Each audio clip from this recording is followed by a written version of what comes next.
नमस्कार जंटी में स्वागत है आपका। मैं हूं योगेंद्र, आप देख रहे हैं खास खबर। खास खबर में हम बात करेंगे सचिन पायलट के उस बयान की जिसमें उन्होंने कहा कि बीजेपी अपनी हार की बौखलाहट से लगातार अनर्गल बयान दे रही है। बात राहुल गांधी के दौरे की है। राहुल गांधी के दौरे के बाद बीजेपी ने कहा कि बिल्कुल फ्लॉप शो था और जनता को एक उम्मीद थी कि राहुल गांधी के आने से कांग्रेस एनर्जेटिक होगी, एक बड़ा कुछ तोहफा देखे जाएंगे, प्रदेश के लिए कुछ विजन देंगे, अगर सरकार में आए तो क्या करेंगे, लेकिन ऐसा कुछ भी नहीं रहा। जवाब में सचिन पायलट ने कहा है कि 2014 के बाद 22 विधानसभा सीट के लिए इलेक्शन है, बाई इलेक्शन लोकसभा और उनके सबके मिलाकर 20 पे कांग्रेस ने जीत की बाजी मारी है और यही इस बयान के लिए काफी है कि कांग्रेस किस दिशा में जा रही है। हमारा मजमून यही है कि एक्शन का रिएक्शन किस तरह से होता है और चुनाव है, होगा, लाजमी है, लेकिन फैक्ट्स क्या है और क्या वास्तव में अब ये माना जा सकता है कि दोनों तरफ से चुनावी युगल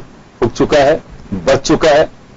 तो किस तरह से सियासत प्रदेश में दौड़ेगी उसको लेकर के हम चर्चा करेंगे और आप हमारा मजमून देखिए। उसके बाद हमारे पैनलिस्ट हमारे साथ जुड़े हुए हैं। श्याम सुंदर शर्मा साहब वरिष्ठ पत्रकार हमारे साथ में है, सुंदर सिंह जी नरूका भाजपा नेता हमारे साथ हैं, आरसी चौधरी साहब कांग्रेस के नेता हमारे साथ हैं। सभी का स्वागत है। आप एक बार आज का एजेंडे का मजमून देखिए। प्रदेश में चुनाव नजदीक आ चुके हैं। चुनावी रैलियां और सियासत भी चरम पर हैं। हाल ही में कांग्रेस के राष्ट्रीय अध्यक्ष राहुल गांधी का जयपुर दौरा भी हुआ। इस दौरे के बाद भी सियासत जोरों पर है। कांग्रेस जहां इस दौरे से उत्साहित दिखी तो बीजेपी ने विपक्षी पार्टी वाले ही अंदाज में इस दौरे पर निशाना साधा। बीजेपी ने राहुल गांधी के दौरे पर कहा कि ये एक फ्लॉप शो था, कांग्रेस को सत्ता में आने के सपने नहीं देखने चाहिए। लोकप्रिय नेता जो कांग्रेस के तुरुप के पत्ते के रूप में भी कांग्रेस जन जिनको कहते हैं कि जहां जाते हैं वहां बहुत बड़ा प्रभाव छोड़कर जाते हैं। आज जयपुर की उनकी यात्रा फ्लॉप शो साबित हुई। कांग्रेस पार्टी ने राजनीतिक रूप से अपनी हार उस समय मान ली थी जब रामलीला मैदान जैसे छोटे मैदान के अंदर, जिसमें मुश्किल से 7 और 8 हजार आदमी आ पाते हैं, उनके अंदर उन्होंने अपनी सभा की। इस दौरे पर राजनीति के बाद कांग्रेस के प्रदेश अध्यक्ष सचिन पायलट ने भी बीजेपी पर निशाना साधा है, लेकिन इस बार एक कार्यक्रम में संवाद के दौरान उन्होंने बीजेपी को आड़े हाथों लिया। उन्होंने कहा कि बीजेपी 2014 के बाद से 22 विधानसभा क्षेत्रों के चुनाव में से 20 क्षेत्रों में चुनाव हारी। आखिर किस आधार पर बीजेपी सत्ता में दोबारा आने का सपना देख रही है? पायलट ने इस दौरान कई मुद्दों को लेकर बीजेपी सरकार को आड़े हाथों लिया। बीजेपी हो या कांग्रेस, दोनों ही पार्टियां दोबारा सत्ता में आने का सपना संजोए हुए है। प्रदेश में पिछले 20 सालों का इतिहास इस बात का गवाह रहा है कि हर चुनाव में विपक्षी पार्टी दोबारा सत्ता में आई है, लेकिन इस बार माहौल कुछ अलग दिखाई दे रहा है। बीजेपी भी इस बात से सशंकित है कि कहीं दोबारा ये पैटर्न जनता ना दोहरा दे। तभी तो सीएम राजे तक ने खुद एक सभा में इस बात का जिक्र किया है। ब्यूरो रिपोर्ट, जन टीवी न्यूज। तो चलो, आपने मजमून देखा और चुनाव जैसे जैसे नजदीक आएंगे दोनों ही राजनीतिक दल अपनी बयानबाजी और सत्ता की कवायद को और तेज करेंगे। श्याम सुंदर शर्मा साहब हमारे साथ में है। श्याम जी, राहुल गांधी के शो को बीजेपी फ्लॉप से बता रही है और राजेंद्र राठौड़ कह रहे हैं कि तुरुप का पत्ता ही फेल हो गया। जवाब में सचिन पायलट एक कार्यक्रम के दरमियान एक बात कहते हैं कि हमारी ताकत हमारा कार्यकर्ता है, प्रदेश की जनता हमें 22 जो विधानसभाओं में बाई इलेक्शन हुआ उसमें से 20 पे जीत दर्ज कराई है, जो हाल ही के 2 लोकसभा और 1 विधानसभा 17 ये हैं और पहले की जो जीत है, सचिन पायलट का दावा है कि दावा कर ये तो साफ दिखाई भी देता है 22 विधानसभा सीट पे जो बाई इलेक्शन है उसमें 20 पे कांग्रेस ने जीत दर्ज कराई है। बात सही है। बाई इलेक्शन के कुछ फैक्टर्स अलग हो सकते हैं, वर्तमान में चीजें बदल सकती हैं क्योंकि बीजेपी के नेता इन सब आरोप इन चीजों को खारिज करते हैं कि बाई इलेक्शन का अलग ट्रैक होता है, अलग ट्रेंड होता है और मेन जो इलेक्शन होते हैं वो अलग होते हैं। आपको ध्यान होगा कि अमित शाह साहब भी उत्तर प्रदेश में इसी तरह से कह रहे थे जब उनसे पूछा पत्रकारों ने कि बाई इलेक्शन में हाल ही में क्यों हारे, तब उन्होंने कहा कि बाई इलेक्शन का इश्यू अलग है, कोई वोटिंग मार्जिन बहुत कम है तो वो कोई मायने नहीं रखते हैं। इलेक्शन में मायने रखेंगे बाई इलेक्शन?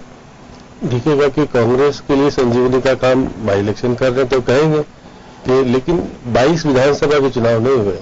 विधानसभा के चुनाव तो आपके 4 जगह हुए, तो 5 जगह हुए उसके बाद 2 लोकसभा के थे, उसमें इनका ये कहना है कि 17 एक विधानसभा प्लस 16 वो और विधानसभा 5 वैध होती है, लेकिन 2 लोकसभा और 5 विधानसभा के चुनाव राजस्थान में हुए। उसमें 2 लोकसभा इन्होंने जीती, सही बात है, और 5 में से 2 तो बीजेपी जीती और 3 पर ये जीते थे। ये बात सही है, जीते हो तो दिख रहा है, सबको दिख रहा है। लेकिन जिस प्रकार से राजेंद्र राठौड़ जो बयानबाजी कर रहे हैं, बहुत जल्दबाजी होती है इस प्रकार से बयानबाजी में, क्योंकि वो तो फ्लॉप शो बताएंगे, क्योंकि वो तो भाजपा के तरफ से बोल रहे हैं, तो वो तो कहेंगे कि हमारी विपक्षी पार्टी ने जिस प्रकार का जो प्रदर्शन किया, उनके राष्ट्रीय अध्यक्ष आने पर जिस प्रकार का 13 किलोमीटर का रोड शो हुआ। लेकिन ये बात अभी भी उनको समझनी चाहिए कि एक राष्ट्रीय अध्यक्ष आकर के कांग्रेस के नेताओं और कार्यकर्ताओं में सक्रियता तो पैदा करके चला गया, क्योंकि सक्रियता नहीं थी। इसी के कारण था कि दोनों प्रभारी और सचिन पायलट ने कहा कि साहब आके एक बार सक्रियता तो दिखाइए। लेकिन यहाँ जिस प्रकार का उन्होंने परिदृश्य देखने को मिला और जो मंच पर जिस प्रकार से उन्होंने जो बचपना हरकत कर जाते हैं, जैसे वहां लोकसभा में की, यहाँ पे भी कर गए कि दोनों नेताओं को एक जगह मिलाकर के गले मिलाकर के दिखा गए। तो आप कोशिश कीजिएगा कि आपकी एकता का सूत्र कैसे बंधे, क्योंकि आप एकता के सूत्र में बांधने के बजाय दिखा गए कि अलग अलग लोग हैं ये। तो इसलिए कुल मिलाकर के गले मिलने से मिलन हो सकता है, लेकिन मतभेद दूर नहीं हो सकते। आपको लग रहा है एक मैसेज नहीं गया इसका कोई मन के अंदर जो कंठा है वो के सामने दिखा गए लोगों को, उनके कार्यकर्ता मौजूद थे, लगा के उस पर कहीं दूरियां हैं। आप योगेंद्र जी मौजूद थे, मैं भी मौजूद था वहां पर। जिस प्रकार से पहले बोल रहे थे अशोक गहलोत, तो उनकी जयकारे के नारे लग रहे थे, सचिन पायलट बोले थे अलग तरह। तो ये दोनों चीजें हमको यहाँ पर, क्योंकि दोनों नेता, अशोक गहलोत इसलिए प्रभावी है क्योंकि 2 बार मुख्यमंत्री पद पर रहे और संगठन के अध्यक्ष रहे। सचिन पायलट ने 4.5 साल मेहनत की और अपने आप का स्थान बनाने में जो कोशिश की है वो ठीक है, लेकिन आप अभी भी ये कहने की स्थिति में नहीं हो कि हम सत्ता को ला करके दे देंगे वापस। ये जब तक एकता के सूत्र में कांग्रेस नहीं बंधेगी जी, उसमें कुछ ना कुछ होगा और उसका फायदा। 2 दिन बाद भी कुछ चर्चा है, अभी 2 दिन बाद भी चर्चा है, जिस तरह से बीजेपी फ्लॉप शो बता रही है। सियासी गलियारों की अगर बात करें तो राहुल गांधी का ये दौरा, सचिन पायलट का बयान कुछ मायने रखते हैं कि हाँ बिल्कुल अब तक जो चर्चाएं हो रही थी वो बेनिफिशरीज के पॉक्सो या उनके इंटरेक्शन सेशन जो मोदी जी ने किया, या फिर प्रदेश कार्य समिति की बैठक में अमित शाह आए यहाँ पे, राजसमंद में अमित शाह, तो उसी की चर्चा थी। राहुल गांधी के शो के बाद में ऐसा तो नहीं है कि कोई चर्चा का विषय ही नहीं है। सियासी गलियारों में कुछ मान सकते हैं कि हाँ कांग्रेस अपनी छाप छोड़ रही है, और ये नहीं कह सकते केवल कि बिल्कुल बीजेपी के नेता ही दौरे करके गए हैं, अब कांग्रेस का स्थितियां नहीं है। क्योंकि एक शहर कांग्रेस का कार्यक्रम इन्होंने किया, प्रदेश प्रतिनिधियों का सम्मेलन किया, रोड शो किया, तो कुछ सियासी मायने इसके निकाले जा सकते हैं कि हाँ बिल्कुल उसका जवाब ही इसे कहा जा सकता है। चर्चाएं बंद हुई हैं, चर्चाएं शुरू हुई हैं कांग्रेस की भी। देखिए, कांग्रेस ने भी अपने आप को दिखाया कि हमारी उपस्थिति मौजूद है। हमारे राष्ट्रीय अध्यक्ष आने के बाद पूरे शहर में दिन भर जो माहौल देखने को मिला, उसमें सक्रियता तो कांग्रेस की दिखी, पूरे प्रदेश से लोग पहुंचे, और क्योंकि वहां उन्हीं की एंट्री थी, 5,000 लोगों की एंट्री थी, इसलिए कुछ निराशा लोगों के कार्यकर्ताओं के बीच में रही कि हमको वहां नहीं जाने दिया गया। लेकिन ये कांग्रेस के लोगों को संदेश सीधे तौर पर राहुल गांधी देंगे कि टिकट में कार्यकर्ताओं को दूंगा, पैराशूट से आने वालों की पहले से पंचर करके ऊपर से खत्म कर दूंगा। मेरा छोटा सा सवाल होगा, मेरा छोटा सा सवाल आसिफ चौधरी साहब से और सुरेंद्र सिंह मरूका साहब से होगा। चौधरी साहब, मैं एक बात जानना चाहूंगा कि हर पार्टी के नेता ये बात कहते हैं जब कार्यकर्ताओं की मीटिंग होती है कि हर नेता ये तय कर ले कि जिसने मेहनत की होगी उसी को टिकट मिलेगा। हम तीसरी आंख से भी देख रहे हैं, हमारे खुद का अपना एक सिस्टम उससे भी देख रहे हैं, लेकिन जब वक्त आता है तो हम हालात ये देखते हैं कि जिसको टिकट दिया जाता है वो दागी हो चाहे बागी, ये कोई नहीं देखता, सिर्फ जिताऊ होना चाहिए। और उसके अलावा ऐसी रोचक बातें दोनों पार्टियों में देखने को मिली है कि उसने रिजाइन बाद में किया और टिकट पहले थमा दिया। योगेंद्र जी, जो आप कह रहे हैं निश्चित रूप से कहीं अपवाद स्वरूप हो सकता है, लेकिन कहीं ना कहीं व्यक्ति जब भी कोई राजनीतिक दल को ज्वाइन करता है, राजनीतिक जीवन, राजनीतिक पार्टी भी ज्वाइन करता है, तो कहीं ना कहीं उसके साथ में कोई तो वचनबद्धता लेके वो जरूर आते हैं। रही बात यहाँ पे जिस प्रकार से कोई भी विधानसभा, अगर वो विधानसभा के अंदर वहां पे पार्टी का कार्यकर्ता है और पार्टी का कार्यकर्ता जिताऊ उम्मीदवार है, जिताऊ का मतलब यही होता है कि उस क्षेत्र की रहने वाली जनता की आवाज है, तो निश्चित रूप से पहले प्राथमिकता उसी की होती है कि जिसको टिकट देके वहां पे जिताया जाए। कांग्रेस के अंदर ऐसी कहीं कोई विधानसभाएं ज्यादा विशेषकर लगती नहीं है जहां पे कांग्रेस पार्टी की निराशाजनक माहौल, जब मेरा बूथ मेरा गौरव कार्यक्रम हुआ उसके दौरान सभी जगह पे जैसे गए, सभी तमाम लोगों में उत्साह है और सभी लोग ये बिल्कुल महसूस कर रहे हैं कि कांग्रेस पार्टी के सिंबल के ऊपर हमें चुनाव लड़ना है। इस बात की वचनबद्धता उन्होंने पूरे प्रोग्रामों के तहत उन्होंने दिखाई है। और राहुल गांधी जी ने इससे पहले भी जब अखिल भारतीय कांग्रेस कमेटी का अधिवेशन हुआ उसके बाद में आक्रोश रैली भी उन दोनों ही दौरान उन्होंने कहा था कि यहाँ पे वरिष्ठ और युवाओं को वरिष्ठों का सम्मान करना है और सामंजस्य बना के चलना है, लेकिन ये मंच खाली है। इस मंच के ऊपर जो जनता की आवाज बन के आ सकता है उसके लिए खाली है। और वो मंच उन तमाम युवाओं के लिए भी उन्होंने खाली कहा था कि जो इस पार्टी से नहीं जुड़े हुए दूसरी यूथ भी हैं और स्टूडेंट लीडरशिप से आप एनएसवाई के वक्त से काम कर रहे हैं। कार्यकर्ताओं की तरजीह की बात मैं करना चाहूंगा आपसे कि राहुल गांधी ने ये बात कही, कार्यकर्ताओं को अब तक कितनी तरजीह किस संगठन में दी जाती है। मैं केवल कांग्रेस की बात नहीं कर रहा हूं, सभी की बात कर रहा हूं।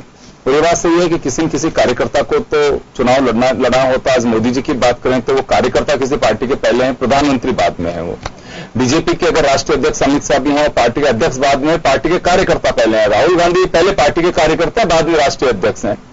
यहां कुछ राहुल गांधी के या कहने से या अगर अमित शाह आकर के बात कह करके जाते हैं कि कार्यकर्ताओं को ध्यान में रखा जाएगा, उनके साथ नाइंसाफी नहीं होगी, उनको नजरअंदाज नहीं किया जाएगा, इसके कुछ मायने होते हैं। जो बैठते हैं, भीड़ होती है, कार्यकर्ता होते हैं, यूथ होते हैं, उनमें किसी तरह का कोई मैसेज माना जा सकता है कि हाँ उस पर यकीन कर सकते हैं। योगेंद्र जी, ये कहीं मुझे ऐसा नहीं लगता है जिस प्रकार अमित शाह जी जैसे डायरेक्ट राष्ट्रीय अध्यक्ष बने और उनका यहाँ से कोई इंटरेक्शन रहा नहीं, लेकिन राहुल गांधी जी मेरा तो जो एक सिंपल सवाल है, क्योंकि देखिए आप एनएसयूआई के वक्त की से मैं देख रहा हूं आपको, मैं सिर्फ इतना सा एक सोच कार्यकर्ता की जानना चाह रहा हूं। पार्टी लाइन्स को छोड़ दीजिए आप, जो मैंने क्वेश्चन किया वो गैर राजनीतिक सवाल है, आपको इसी नाते से पूछा है कि क्या वर्तमान परिस्थितियों में पिछले हालातों को देखते हुए किसी भी पार्टी में क्यों कहा तो यही जाता है कि कार्यकर्ता की तरक्की के लिए उसे तरजीह दी जाएगी, कार्यकर्ता का ख्याल रखा जाएगा, लेकिन इस पर यकीन किया जा सकता है किसी भी पार्टी में? देखिए, यहाँ पे व्यक्तित्व भी निर्भर करता है और व्यक्ति के पीछे के जो वचन है उन दोनों पे निर्भर करता है। मुझे लगता है कि राहुल गांधी जी ने जो अपना जो राजनीतिक करियर शुरू किया वो कहीं न कहीं युवाओं के बीच से शुरू किया। जब अखिल भारतीय कांग्रेस कमेटी के महामंत्री बने तब वो एनएसए और यूथ के प्रभारी रहे और पूरे प्रदेश के अंदर, पूरे देश के अंदर सब जगह जाके युवाओं के साथ में उन्होंने सीधा संवाद किया। आखिर युवा क्या सोचता है, क्या जानना चाहता है, क्या राजनीतिक परिवर्तन देखना चाहता है, ये उनकी सतत 13 सालों का मेहनत है जो आज वो उस मंच के माध्यम से बयां कर रहे थे। मुझे लगता है कि कहीं ना कहीं उनके दिल में, कहीं ना कहीं उनके जहन में ये निश्चित रूप से जगह है। वो राष्ट्रीय अधिवेशन भी अपने आप में एक संकेत है जहां पे मंच पे वरिष्ठ कांग्रेसियंस बैठते थे। वो पहली बार ऐसा था कि वहां पे जाके वक्तव्य दे रहे थे, वो मंच खाली था और डायरेक्ट अपील थी इस देश के युवाओं से कि ये आपके लिए है, लेकिन आप वहां पे पहुंचने के लिए आपकी योग्यता क्या है कि आपके क्षेत्र की जनता की अपील होनी चाहिए। मरुका साहब, आपके पास आऊंगा। ये बात राहुल गांधी ने जो कही मेरे नजर में नई बात नहीं है। कार्यकर्ताओं में जोश भरने के लिए भी मुझे कोई नई बात नहीं लगती है कि इसी तरह से पिछले दिनों जब अमित शाह आए थे तो कि कार्यकर्ताओं के साथ किसी भी तरह की नाइंसाफी या फिर कहें कि उन्हें नजरअंदाज करने का जो तरीका है वो सहन नहीं किया जाएगा। इससे पहले आए थे तब भी ये बात हुई, कार्यकर्ताओं को तरजीह हर राजनीतिक दल यही कहता है, क्योंकि बात भी सही है। कार्यकर्ता वर्कर, खासकर बूथ लेवल का जो वर्कर होता है वो तो बिल्कुल उस पार्टी का एक और वर्कर कहा जा सकता है उसे, वो रीढ़ की हड्डी है, आंख नाक कान है पार्टी का, कि नीचे ग्राउंड रियलिटी क्या है वो उसी से पता लग सकता है। वो माइक्रो मैनेजमेंट का एक हिस्सा है। लेकिन क्या यकीन किया जा सकता है किसी भी राजनीतिक दल में कि हाँ बिल्कुल कार्यकर्ता के लिए कहा तो जा रहा है टिकट उसी को मिलेगा?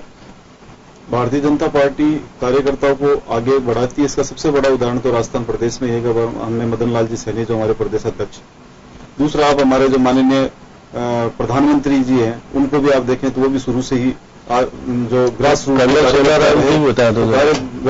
के कार्यकर्ता रहे, आगे उनको भी ये जगह मिली। और अमित शाह जी के बारे में बताया तो अमित शाह जी भी भारतीय एबीवीपी से जुड़े और एबीवीपी से जुड़ने के बाद में आज राष्ट्रीय अध्यक्ष तक रहे। इसी तरह से मुरली मनोहर जोशी जी हैं, अटल बिहारी वाजपेयी जी हैं, ऐसे कई उदाहरण हैं भारतीय जनता पार्टी में जो किसी परिवारवाद के कारण नहीं, केवल कार्यकर्ता के कारण वो आज हमारे प्रदेश के और राष्ट्र के उच्च स्तर के पद तक पहुंचे हैं। कार्यकर्ताओं को जहां तवज्जो देने की बात है, अमित शाह जी ने जो कार्यक्रम चलाया वो कार्यक्रम भी यही इसी तरीके से चलाया कि जो ग्रास रूट के कार्यकर्ता हैं उन्हें हमने पन्ना प्रमुख बनाया है। पन्ना प्रमुख से लेके और प्रदेश अध्यक्ष तक की एक पूरी टीम है जिसमें प्रदेश अध्यक्ष से डायरेक्ट कांटेक्ट होगा तो किसी पन्ना प्रमुख का और बूथ अध्यक्ष का होगा। तो भारतीय जनता पार्टी में कार्यकर्ताओं को तवज्जो पूर्ण रूप से दी जाती है। भारतीय जनता पार्टी में कार्यकर्ताओं बिल्कुल, इसमें कोई संदेह नहीं। देखिए, चुनाव कोई भी लड़ता है जिससे सिंबल दिया जाता है, वो कहीं से भी कैसे भी उसका बैकग्राउंड कुछ भी रहा हो, लेकिन वहां पे वो वर्कर है, इसमें कोई डाउट नहीं है। मैं तो सिर्फ ये जानना चाहता हूं कि कार्यकर्ता क्या यकीन कर सकते हैं, या कहा यह जाता है सब राजनीतिक दलों में कि सब कार्यकर्ताओं को कौन पूछता है, पैसे का खेल चलता है, या फिर जिसका कोई आका ऊपर बैठा होता है टिकट उसी को मिलता है, वो चाहे कैसे भी किसी भी कैरेक्टर का हो, लेकिन टिकट उसी को मिलता है। हर राजनीतिक दल का एक ये स्वभाव सा बन गया है। तो मैं तो अभी आपको मैंने बताया ना कि भारतीय जनता पार्टी कार्यकर्ता को तवज्जो देती है, उसका सबसे बड़ा उदाहरण मदन लाल जी का भी बताया। उससे पहले हमारे राज्यसभा के जो मेंबर बने वो भी हमारे ऐसे कार्यकर्ता थे जिनकी पहचान उनके होने की बात नारायण जी को हमने राज्यसभा का मेंबर बनाया, हमने मदन लाल जी सैनी जी को राज्यसभा का मेंबर बनाया, और भी ऐसे कई टिकट जो दिए वो ग्रास रूट के कार्यकर्ता हैं, उन्हीं को दिए गए। तो उन चीजों से, उन उदाहरणों से साफ लगता है तो भारतीय जनता पार्टी कार्यकर्ताओं को पूर्णतः तवज्जो देती है। चलिए श्याम जी, आपके पास में आना चाहूंगा कि कार्यकर्ता की क्या पूछ है आज के दिन में? भीड़ जुटाना, उसे पर्ची काटना, चुनाव के वक्त आपको वोट लेकर के आना है, या इससे परे कुछ ये लगाया जा सकता है अंदाजा कि उसका वो स्वाभिमान है जिसका कोई ख्याल रखता है? देखिए योगेंद्र जी, ये बात सही है कि कुछ टिकट जिस आधार पर निर्धारित होते हैं। अब देखिए, जसवंत सिंह का टिकट काट करके दिया किसको, आप ये बता दें नरोका जी। कर्नल सोनाराम कोई किसमें थे, वो कांग्रेस में शामिल थे, बीजेपी में आए, उनको टिकट उनको दे दिया। उनके वरिष्ठतम जो नेता थे जसवंत सिंह जी, विदेश मंत्री रहे, बहुत काबिल थे, उनको नहीं दिया गया, आपने दिया वहां पर। आप कर्नल सोनाराम को, आप हरीश मीणा को दौसा में दिया, क्या बीजेपी में थे, क्या वो किस स्थिति में थे, क्यों दिया है, अभी नरोका साहब बताएंगे। बहुत सारी चीजें ऐसी होती है कि पार्टी कुछ भी कर सकती है, जीतना चाहिए उम्मीदवार जी। ये स्थिति होती है उस वक्त कार्यकर्ता को। जो कार्यकर्ता आप कांग्रेस में रह करके जिस प्रकार के व्यवहार कर्नल सोनाराम का था, वो बीजेपी के कार्यकर्ता उसको सहन करें, कभी नहीं करेंगे। वो यही कारण था। देखिए कि अभी बिंदर में आप निर्दलीय उम्मीदवार आपके ये गए थे, वहां पर उन्होंने बीजेपी के लोगों ने विरोध किया, लेकिन नहीं, मुख्यमंत्री जी का करीबी है इसलिए कुछ नहीं है। आप नरोका भी नहीं बोल रहे, आप गुलाब चंद कटारिया नहीं गए वहां पर। इस प्रकार के मतभेद और जिस प्रकार की बहुत सारी चीजें इनके, आज मैं देख रहा था बहुत जगह कई जगह विरोध है क्योंकि आपके किस बड़े नेता का आपके ऊपर आशीर्वाद है, निश्चित रूप से आपको वहां काबिल माना जाता है, उसी के आधार पर टिकट दिया जाता है। कांग्रेस में भी है और बीजेपी में भी है। कई कार्यकर्ता होने के बावजूद उनको टिकट नहीं दिया जाएगा, बल्कि उसको दिया जाएगा कि जो पैसा देता है, जो कि शक्तिशाली है और अपने आप को कामयाब बना सकता है। उस स्थिति में अफसर शामिल होते हैं, कई अफसरों को देंगे ये टिकट, अभी भी देते, पहले भी देते आए। ये तो सभी राजनीतिक दल, सभी राजनीतिक पैराशूटी कहीं ये पैराशूटी तो हुआ कि आपके आज तक पार्टी में उनका कोई योगदान नहीं था, आए और टिकट ले गए आपके। यही तो पैराशूट है। पैराशूट कहां से होता है? पैसे के आधार पर, अपने वर्चस्व के आधार पर, इनके लोगों के बड़े नेताओं के आशीर्वाद के कारण ये सारी चीजें उनको ऊपर शामिल होती है। पैराशूट का मतलब ये होता है। अब राहुल गांधी कितने हद तक उसको रोक पाएंगे, कह तो रहे हो, क्योंकि आने वाले समय में जब पार्टी में कई चीजें सामने आएगी तो कुछ पैराशूटों को देने की स्थिति बनी, क्योंकि उन्होंने राज्यसभा में दिया, महेश अग्रवाल को कहां पे थे और किस प्रकार से उन्होंने दे दिया। तो ये चीजें, बहुत सारी चीजें आएगी। पैराशूटी का मतलब ये है कि वो अस्थायी तौर पे आपकी पार्टी का मूल वर्कर नहीं है और पैराशूट के जरिए आया है, और उसको स्वीकार कितना कर पाते हैं कार्यकर्ता, ये देखने वाली। आरसी चौधरी साहब के पास में जाना चाहूंगा मैं। आरसी चौधरी साहब, पार्टी के वर्कर्स ऐसे पैराशूट्स को, पैराशूटी नेताओं को जो दोनों ही पार्टी में दिखाई देते हैं, आने वाले वक्त में बहुत देखे। मैंने जैसे कहा कि समय बदलेगा, अभी तक समय की चीजें बदलेंगी, समय की रंगत बदलेगी। आप देखिएगा कि अभी प्रधानमंत्री आए, अमित शाह, उसके जवाब में राहुल गांधी ने रोड शो किया। मुख्यमंत्री वसुंधरा राजे मेरा गौरव मेरा बूथ का जवाब अपनी गौरव यात्रा के जरिए दे रही हैं। तो चीजें जैसे जैसे नजदीक आएंगी, सितंबर तक और देखिए बहुत सारी चीजें बदलेंगी, आपकी 64 की चालें बदलेंगी। तो ये वो चीजें हैं कि जो समय के साथ बदलेंगी। उनमें से एक चीज ये भी है कि लास्ट में ये तय किया जाता है कि कौन सी पार्टी किसको टिकट कहां से दे रही है। तो हमारे अनुसार अब ये व्यक्ति यहां पे बिल्कुल ठीक से जीत सकता है, वो चाहे किसी पार्टी का कैसा भी है, उसको जीतना चाहिए, वो एक दौर चलता है। उस वक्त आरसी चौधरी साहब, नरूका साहब, कार्यकर्ता का कोई ख्याल नहीं रखा जाता। उस वक्त विधानसभा की कुर्सियां दिखती हैं कि हमारे पास में ये बहुमत का आंकड़ा होना चाहिए, अपना कार्यकर्ता तो बाद में देखा जाएगा, क्योंकि ऐसा होता है। पार्लियामेंट में भी ऐसा हुआ, विधानसभा में ऐसा हुआ, दोनों पार्टी में ऐसा होता है। चौधरी साहब, वो कार्यकर्ता की क्या स्थिति होती है उस वक्त जब टिकट करता है और दावा यह किया जाता है कि किसी पैराशूटी को नहीं देंगे? ये निश्चित रूप से जो आप बात कर रहे हो वो बात कर रहे हो उस आम कार्यकर्ता की जो बहुत बड़ी उम्मीद से अपना उस राजनीतिक जीवन में शुरू करता है एक करियर के तौर पे। उस समय में वो अपना समय का सदुपयोग करके दूसरी लाइन में भी जा सकता है, लेकिन जब नतीजे उसकी आशा के प्रतिकूल होते हैं तो निश्चित रूप से निराशाजनक होते हैं। लेकिन मैं एक सर्वे पढ़ रहा था, उस सर्वे के अंदर चाहे कोई सा भी राजनीतिक दल हो, उस राजनीतिक दल ने जितने जो चेहरे बदले, किसी ने अगर 100 सीटें बदली है तो निश्चित रूप से उसके नतीजे उसके पक्ष में गए हैं। मेरा व्यक्तिगत तौर पर मानना यह है कि एक कार्यकर्ता होता है वो उसके अहंकार नहीं होता और वो जनता के बीच में समभाव से रहता है और बड़े और छोटे का सम्मान करता रहता है। तो निश्चित रूप से एक लगता है कि कहीं कहीं कार्यकर्ता की अगर हित में निर्णय किया जाता तो पार्टी भी उस सत्ता की ओर बढ़ती है। चुनौती यहां पे थोड़ी सी इतनी लगती है, इस बात से बिल्कुल अगर मैं नकारूंगा तो निश्चित रूप से आपके दर्शक हैं वो भी नहीं मान सकते। ये हर व्यक्ति की सोच है कि अब जो दौर चल रहा है उस दौर के अंदर गाड़ी घोड़े पैसा सब संसाधनों का उपयोग हो रहा है। कल को कोई राजनीतिक प्रोग्राम होगा तो कितनी गाड़ी लेकर आए, तमाम इश्यू है। लेकिन जिस जगह से जिस भूमि से मैं आता हूं उस भूमि के ऊपर शेखावाटी के अंदर आपको ध्यान होगा बिरला जी के सामने एक छोटे से किसान ने चुनाव जीता था। पेमाराम जी एक वहां पे है जिन्होंने बीपीएल और बहुत बड़े पैसे वाले को हराया था, वो हमारे राजनीतिक दल के थे। तो मुझे ये लगता है कि ये मन में रहती होगी, लेकिन राहुल गांधी जी ने जो कहा है वो एक लंबे समय का दौर रहा है, और मैं तो कह रहा हूं हमारी पार्टी के व्यक्ति को हराया है उन्होंने। इसलिए एक लंबे समय से उन्होंने जो इंटरेक्शंस किया वो इस राज्य के अंदर मेरे जैसे कार्यकर्ता को भी जानते हैं और मेरे जैसे ऐसे बहुत से कार्यकर्ता हैं जिनका उनके साथ में बैठ के एक लंबा संवाद होता है, क्या सोचते हैं क्या नहीं सोचते, वो उसको हर समय डाल देने की कोशिश करते हैं। जो चुनौतियां हैं वो निश्चित रूप से अपनी चुनौतियां, संसाधन चाहिए चुनाव के लिए, लेकिन संसाधन किसी कार्यकर्ता के आड़े आ जाए ऐसा मुझे नहीं लगता कि राहुल गांधी जी के होते हुए सामने आ पाएंगे। जी, तो आपको लगता है कि मूल कार्यकर्ता जो है उसकी कांग्रेस कदर करेगी और किसी भी तरह के पैराशूटी को नहीं लाया जाएगा? जी, मुझे पूर्ण रूप से लगता है, क्योंकि जिस प्रकार से 4 एआईसीसी के सेक्रेटरी लगे हैं, जिले की जो टीम है वो भी भेजेगी, दोनों तरफ से ध्यान रखा गया है। अगर जिले पे मेरे कहीं कोई नेता अगर नहीं चाहते हैं, डीसीसी से कहीं नाम नहीं जाता है, तो एआईसीसी का व्यक्ति ऐसा सीधा है जो वॉच कर रहा है, वहां पे सब चीजें कर रही है। 4 सेक्रेटरी है, 50-50 विधानसभा पे अलग सर्वे है, तमाम चीजें हैं। अगर कोई उस पैनलिस्ट में जगह बना पाएगा तो मुझे नहीं लग पाएगा कोई भी बड़ा नेता जीतने वाले और नए कार्यकर्ता का टिकट कटा पाए। मरोका साहब, एक मैं रिकॉर्ड देख रहा था पिछले 4 चुनाव का, अगर बात करें तो भाजपा के खाते में ज्यादा जाते हैं कि कई बार तो ऐसे हालात हुए कि किसी पार्टी के जिलाध्यक्ष को, आपके विरोधी पार्टी के जिलाध्यक्ष को ही टिकट देकर के चुनाव लड़ा दिया, जबकि आपका सिटिंग वहां पे मेंबर ऑफ पार्लियामेंट भी रहा। कई जगह ऐसी भी है कि जहां विधायक का टिकट काट दिया, विधायक का जो सिटिंग एमएलए है उसको पता ही नहीं कि मेरे सामने अभी कौन चुनाव लड़ने वाला है। इसी तरह से जब इस लगातार जिक्र कर रहे थे, जसवंत सिंह जी का टिकट काट करके कर्नल सोनाराम को लेकर के आए, और भी कई उदाहरण है, दौसा के अंदर हरीश मीणा को लेकर के आ गए। तो ये जो कार्यकर्ता पार्टी का होता है, ये मैं इस वजह से कह रहा हूं कि आपके यहां पे काफी कुछ इस तरह से चलता है, जबकि बड़ी पार्टी है, बड़ी कार्यकर्ताओं की फौज है, ग्रास रूट पे आज भी आपके ऐसे वर्कर हैं कि सुबह बूथ पे पोलिंग एजेंट से, माफ करिएगा, पार्टी से पहले आपके वर्कर्स वहां होते हैं, जिसकी भंवर जितेंद्र सिंह ने हाल ही में जयपुर में एक सम्मेलन के दरमियान ये बात कही कि हम लोग 9-10 बजे पहुंचते हैं और बीजेपी कार्यकर्ता सुबह 6 बजे पहुंच जाते हैं। लेकिन वो कार्यकर्ताओं की पीड़ा को समझ पाता है ऊपर?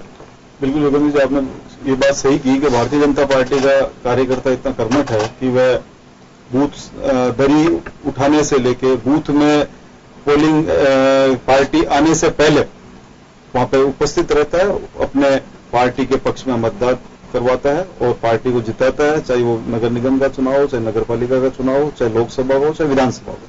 कार्यकर्ताओं की कद्र हो, ये सभी पार्टी चाहती है। सभी पार्टी इस बारे में अग्रसर रूप से कार्य भी करती है। कुछ ऐसी परिस्थितियां होती है कि कुछ जगह टिकट चेंज होते हैं, उस जो टिकट बदले जाते हैं और दूसरी पार्टी के लोग या दूसरी पार्टी के पदाधिकारी आते हैं, तो निश्चित रूप से उस पार्टी का जो कार्यकर्ता वहां काम कर रहा है उसे तकलीफ होती है।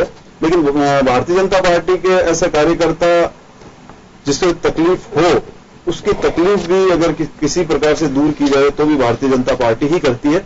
और वह पार्टी का कार्यकर्ता अगर ऐसा कुछ हो गया तो भी अपनी पार्टी के साथ किसी न किसी रूप से जुड़ के काम करता रहता है। तो आपकी बात बिल्कुल निश्चित है कि ऐसे कार्यकर्ताओं की कदर रखनी चाहिए और ऐसे पैराशूटी जो भी लोग हैं जिन्हें आए किसी भी पार्टी में हो, ऐसी रोक लगनी बहुत ही आवश्यक है, क्योंकि इससे कार्यकर्ताओं का मनोबल टूटता नहीं और उनको बढ़ावा मिलता है। आज का जो एजेंडा और मजमून, जिसकी एक टैग लाइन जो थी कि एक्शन का रिएक्शन, फ्लॉप शो, या फिर बीजेपी इतनी सीट पे हार चुकी है, ये मुझे लगता है कि वो चुनावी आईना है जो दोनों पार्टियों के लिए ताकत है। बीजेपी इसमें खुश है कि राहुल गांधी बीजेपी के चश्मे से अगर देखें तो फ्लॉप से था, और हमारे हिसाब से अमरूदों की बाग जैसी भीड़ नहीं जुट पाई। अगर नरेंद्र मोदी अगर रोड शो करते तो शायद इतनी भीड़ हो, इससे भी ज्यादा भीड़ होती। खुशी इस बात की है बीजेपी में।